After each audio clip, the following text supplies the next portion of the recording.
안녕하세요. 고독한 전술가입니다. 오늘 소개해드릴 트래블 명장은 2004년 챔피언스리그 우승, EPL 2연패, 세리에 트래블, 라리가 최다 승점, 3대 리그 우승, 4개 리그, 리그별 모든 트로피, 포르투갈이 낳은 명장이자 축구계의 스페셜원, 아티풋볼이라며 많은 비난을 받지만 레알 마드리드 한 시즌 최다 득점 기록, 최근 부활하고 있는 인테르의 황금기와 지금의 첼시를 잇게 만든 조제 무리뉴 감독입니다. 조제 무리뉴는 다른 감독들에 비해 그를 부르는 별명들이 참 많은 감독인데요. 우선 그의 축구 스타일을 비판하는 안티풋볼의 대명사, 그의 성공을 상징하는 스페셜원, 성공적인 한 해를 보내는 무리뉴 2년차, 그리고 불화를 겪으며 팀을 떠나는 무리뉴 3년차, 뛰어난 언변을 지닌 혈이뉴, 그리고 최근 추갈못 악령이 들어가서 무리뉴가 아닌 모우린호, 그를 추종하는 팬들을 지칭하는 무리타 등이 있습니다. 무리뉴는 많은 별명에 맞게 많은 논란과 가십거리를 몰고 다니기로 유명하지만 그만큼 실력 하나는 검증된 명장입니다. UEFA에서 1954년 이후 축구계에 임팩트를 준 10인의 감독이 오른 만큼 축구계에 많은 영향을 끼쳤고 많은 트로피를 들어올리며 펩 가르디올라 이전에 가장 성공한 젊은 감독이라는 평가를 받았습니다. 덧붙여 무리뉴는 사실 무리뉴가 아닌 포르투갈어 외래 표기법에 따른 모리뉴가 맞는 말인데요. 하지만 저희에게 더 친숙한 무리뉴로 영상을 제작한 점 참고 부탁드립니다. 무리뉴는 포르투갈의 서남부에 위치한 세투발에서 출생하였습니다. 대부분의 감독들처럼 그도 선수 생활을 하였는데요. 선수 시절 얀 오블락, 에드르송, 파비뉴, 코엔트랑 등의 선수를 배출한 티유아부에서 1부 리그 중앙 미드필더로 경기를 뛰었습니다. 하지만 기량이 좋지 못해 이후에는 하부리그를 전전하다 1987년 24살의 이른 나이로 선수 생활을 마무리 지었는데요. 본인 입으로 최고의 선수가 될 수 없다는 것을 깨달았고 대신 최고의 감독이 되기로 결심했다고 말할 정도로 본인의 선수로서의 한계를 알아채고 이른 나이에 감독 준비를 하였습니다. 때문에 몇몇 분들은 그가 비선수 출신 감독이라고 아는 경우도 있는데요. 선수 생활을 은퇴한 후 본인이 원했던 스포츠 과학을 공부하기 위해 리스본 공과대학원에서 국립체육교육학 코스를 밟았는데요. 이후 5년간 여러 학교들을 돌아다니며 체육교사로 재직했던 의외의 기록이 있습니다. 우수한 성적으로 코스를 수료했던 무리뉴는 잉글랜드 축구협회의 코칭 코스까지 수료하며 감독으로서 축구계에 입문하였습니다. 스포츠 과학을 전공하고 체육교사 출신으로 스포츠 과학, 생리학, 심리학에 능통하였는데 이를 기반으로 선수단을 휘어잡는 카리스마를 보여주고 있습니다. 또한 통역관으로 오랜 시간 일을 하였던 과거도 있었는데요. 이 때문에 수많은 외국어에도 능통하며 다양한 언어로 여러 나라 선수들과 커뮤니케이션이 가능합니다. 이런 능력들을 토대로 팀을 휘어잡는다 한들 감독으로서 능력이 없으면 지금의 자리에 오르지 못했을 텐데요. 그는 체육교사를 그만두고 에스트렐라 다 아마도라라는 포르투갈 축구팀에서 수석 코치와 오바렌스의 스카우터직으로 재직하였습니다. 그러던 중 스포르팅 감독으로 부임했던 바비 롭슨의 통역관으로 일할 수 있는 기회를 잡게 되는데요. 스포르팅을 시작으로 바비 롭슨과 함께 포르투, 바르셀로나까지 계속 동행하며 그의 담당 통역관 및 수석 코치로 본격적인 커리어를 시작했습니다. 무리뉴는 바비 롭슨의 통역관이었지만 스포르팅 시절 롭슨은 축구 전술에 있어서 무리뉴의 재능을 알아보고 전술에 대한 논의를 자주 나누었는데요. 이 과정을 통해 무리뉴는 감독으로서의 전술적 능력을 키워나갔습니다. 이후 바르셀로나에서 전술 어드바이스, 선발 선수 관리를 담당하며 지도자로서의 역량을 쌓아 나갔는데요. 그 후 96년부터 2000년까지 바르셀로나 수석 코치를 몸담았습니다. 바날 감독의 수석 코치로서도 근무하며 그들의 전술적 능력을 자신의 것으로 만들었는데요. 그렇게 본인의 역량을 꾸준히 키워나갔습니다. 1997년 우승 축하 행사에서 바르샤는 내 마음속에 내일도 그리고 영원히 함께할 거야 라는 말을 남기며 바르셀로나의 뼈를 묻을 것 같은 말을 했는데요. 하지만 바르셀로나 수석 코치직을 수행했음에도 전혀 다른 전술을 구사한다는 점과 절천직이 원수인 레알의 감독으로 부임하고 자신이 코치했던 과르디올라 라이벌인 것 같이 바르셀로나와 담을 쌓고 있는 등 바르샤의 원수가 되어 나타납니다. 바르셀로나의 수석 코치직을 끝으로 코치 생활을 마감하고 트래블 감독 중 한 명인 유프 하인케스의 후임으로 벤피카에 부임하며 첫 감독 커리어를 시작합니다. 성적이 나쁘지는 않았지만 구단 내적으로 문제를 겪으며 9경기 만에 감독직에 물러나는데요. 후에 벤피카의 회장은 다시 돌아간다면 무리뉴와 계약을 연장할 것이라며 후회했습니다. 01-02 시즌 UD 레이리아의 감독으로 부임하며 전반기 3위를 기록하는 이변을 일으켰고 포르투갈에 떠오르는 감독이 된 무리뉴는 해당 시즌 후반기 FC 포르투로 감독직을 옮기며 본격적인 스페셜원으로 거듭나기 시작했습니다. 후반기 포르투를 11승 2무 2패라는 좋은 성적을 거두며 리그 3위를 기록하였고 다음 시즌은 포르투가 챔피언을 만들 것이라는 말을 남겼는데요. 스페셜원이라는 별명과 빠르게 성공한 감독이었던 만큼 뛰어난 전술적 능력을 갖춘 무리뉴는 포르투의 장단점을 빠르게 파악하여 이를 보완하기 위해 여러 선수들을 영입했고 단기간에 스쿼드를 완성시킵니다. 챔피언이 될 것이라는 그의 말은 틀리지 않았는데요. 02-03 시즌은 단 2패로 리그 우승, 포르투갈컵 우승, 유로파 리그 우승 등 미니 트래블을 달성하며 자신의 능력을 완벽하게 입증하였습니다. 그 다음 시즌도 시즌 2패를 기록하며 리그 2연패와 챔피언스리그 우승을 기록하며 17년 만에 포르투를 유럽의 챔피언으로 등록시키며 전 세계에 눈여겨보는 명장의 반열을 오르게 됩니다. 이때 지도했던 선수들은 유로 2016 우승 전까지 유로 최고 성적이었던 준우승의 주역들이 되었습니다. 전 세계적으로 능력을 인정받은 무리뉴는 2003년 로마니 모든 빛을 청산하며 인수한 첼시로 04-05 시즌 둥지로 옮기며 부임 첫해 리그 최소 실점, 리그 최다승, 최다승점을 기록하며 반세기 만의 리그 우승으로 감독으로서의 질풍가도를 달렸습니다. 다음 해인 05-06 시즌에도 리그 우승을 거머쥐며 첼시의 구장에는 무리뉴에 대한 환호로 가득 찼는데요. 이때 우승 메달을 관중석으로 던졌는데 후에 발롱도르 감독상 트로피도 경매에 내놓은 일화를 보았을 때 우승과 상으로 받는 부상품들보다 우승 그 자체에 더 만족하는 모습을 보여주었습니다. 06-07 시즌은 컵 더블을 달성하였고 챔피언스리그 4강에 진출하며 성공적인 시즌을 마무리했는데요. 하지만 죽을 위기를 넘긴 존 테리, 잦은 부상에 시달린 페레이라 등 구단에게 우승을 위해 수비수 영입을 요청했지만 이를 거절당해 불화를 겪었고 덩달아 시즌 초 성적 부진으로 개막 2달이 되기도 전인 9월 30일 상호 계약을 해지하였습니다. 첼시의 무리뉴는 4-3-3을 애용했는데 무리뉴식 4-3-3이라며 첼시에 빼놓을 수 없는 전술이 되었습니다.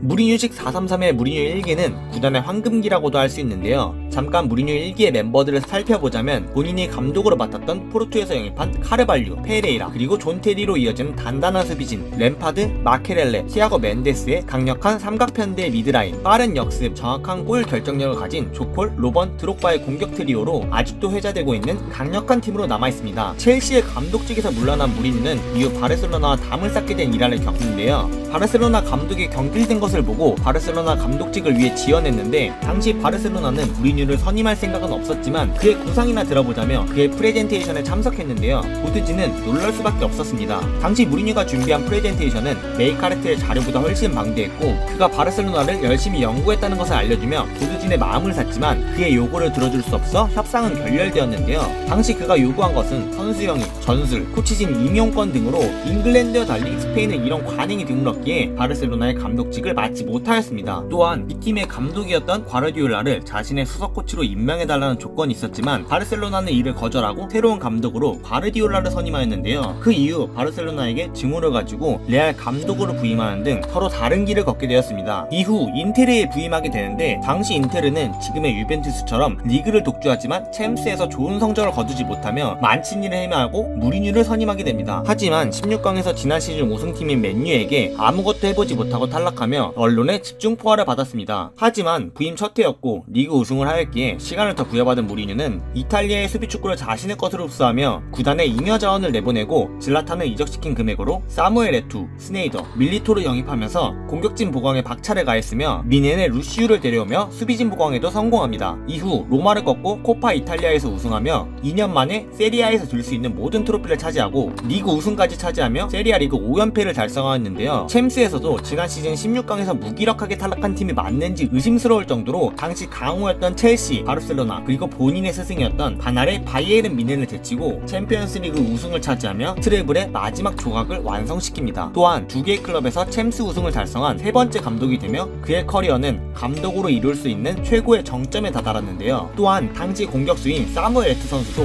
2년 연속 트래블이라는 전무후무한 기록을 남기게 됩니다. 당시 인테르는 리그에서도 강호였지만 챔피언스리그 트로피를 든 적은 한 번도 없었는데요. 덧붙여 인테르의 트래블은 세리아 최초이기도 합니다. 이전 시즌 트래블을 달성하고 세월간이와 메시를 모여한 축구 역사상 가장 강력한 팀 중 하나인 바르셀로나 맞붙어서 이겼으며 그의 최우수 골키퍼, 최우수 수비수, 최우수 미드필더, 최우수 공격수 등 전 포지션 수상을 한 팀에서 모두 휩쓸었을 정도로 공격과 수비 모두 흠잡을 데 없이 강력했습니다. 하지만 무리뉴와 인테르의 이별은 예정되어 있었는데요. 유럽 3대 리그에서 모두 챔스 우승을 거두는 전무후무한 업적을 세우겠다는 야망으로 챔스 우승과 동시에 동시에 인테르에서 마드리드 감독으로 부임했습니다. 정들었던 선수들에게 마음이 약해질까봐 바로 떠나려 차에 올랐지만 마테라치를 보고 부둥켜 안고 우는 등 감동적인 모습을 보여줬는데요. 이후 마드리드에서 피파 올해의 감독상을 수상하는 시상식에서 레알 감독이지만 이 자리에서는 인테르의 구성원으로서 이 상을 받는다라는 말을 남기었고, 인테르는 무리뉴 이후 잘못된 구단 운영으로 내리막길을 걷게 되었기에 최근 다시 부활하고 있지만 아직도 많은 인테르 팬들은 무리뉴를 그리워하고 있습니다.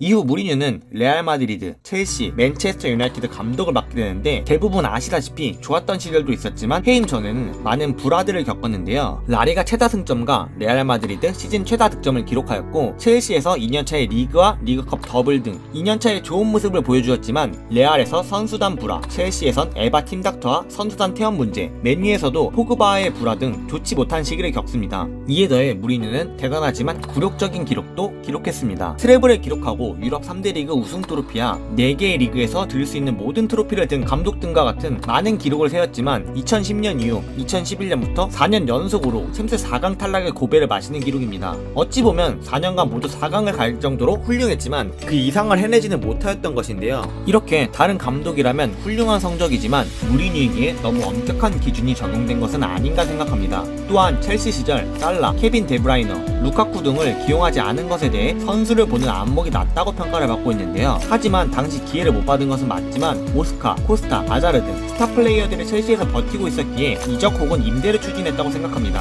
한 가지 놀라운 점은 무리뉴의 불화가 생긴 시점은 2010년 이후인데요. 이 시기 이후로 그가 맡았던 팀들을 떠날 때 선수단과 불화를 겪습니다. 때문에 무리뉴의 추종자들은 스마트폰이 보급되어 개인주의가 더 강해졌고 SNS로 인해 자신의 생각과 불만을 적극적으로 표현하며 체계적이고 전문적인 코스를 밟아 자존감이 높은 선수들이 무리뉴의 강한 비판을 견디지 못하는 것이다라며 요즘 선수들의 낮은 프로의식을 이야기하는데요. 일부는 맞을 수도 있고 일부는 틀릴 수도 있습니다. 하지만 스마트폰이 보급되고 전문적인 코스를 밟는 것은 무리뉴의 팀만이 아닌데요. 시대가 변해서 그에 대해 요구하는 역량이 달라졌고 그들에게 다가가는 법이 달라진 만큼 변화가 필요한 시점이라 생각합니다. 하지만 그가 했던 수많은 성공과 레알 마드리드, 첼시, 맨체스터 유나이티드에서 보여준 그의 모습은 실패라고 하기엔 너무 대단한 업적들이 많습니다. 무리뉴를 비판하는 사람들은 맨유에서 보여준 극강의 버스 축구, 첼시에서 느린 존 테리를 커버하기 위해 낮은 수비 라인을 사용함에 따라 안티풋볼이다, 축구의 재미를 떨어뜨린다, 언제적 수비 축구야 라며 비판하지만 레알에서 보여준 엄청난 공격력을 보면 알 수 있듯 해당 팀이 운영할 수 있는 전술에 맞춰서 전술 운영을 한다고 할 수 있습니다. 더불어 클롭, 과르디올라의 화끈한 공격 축구, 단단한 수비와 압박, 그리고 역습을 보여주는 시메오네, 챔스 3연패 지단에 밀려 정상의 반열에서 밀렸다라는 평가도 받지만 그는 트래블 감독이자 21세기 축구의 한 획을 그었던 감독이며 무리뉴 3년차라 말하지만 그가 맡았던 클럽의 평균 재임 기간은 2년도 되지 않았습니다. 그가 쌓아올린 업적들이 대단했기에 너무 높은 잣대로 평가하는 것은 아닐까요?